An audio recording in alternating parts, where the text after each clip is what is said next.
अस्सलाम वालेकुम। आज हम लोग अमल तनफ़ुस के बारे में कुछ मालूमात हासिल करेंगे। ये है अमल तनफ़ुस, ये है नाक के नथने, और ये है हवा की नाली, ये है रेक्टम, और ये है फेफड़े, और ये है डायाफ्राम। पहले तो हमें सांस लेने के तरीके अमल के बारे में कुछ जानना है। आमतौर पर हम नाक के नथनों के ज़रिए हवा को अंदर खींचते हैं।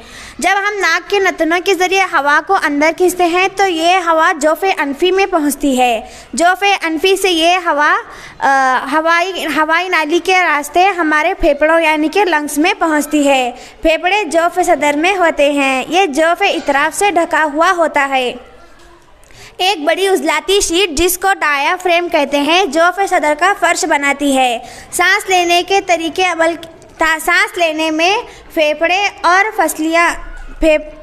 फसलियाँ और डायाफ्राम तीनों ही की हरकत शामिल होती है।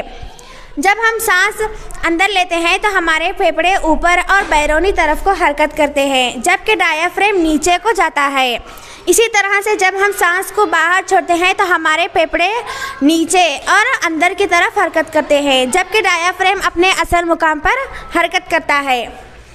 एक बालिग इंसान आराम की हालत में 15 से 18 मरतबा सांस लेता है और बाहर छोड़ता है। इसी तरह से वर्जिश के दौरान एक इंसान उसकी सांस लेने की शरह बढ़कर 25 फ़ी मिनट हो जाती है। सांस लेने के तरीके अमल में हम लोग गहरी सांस लेते हैं। शुक्रिया।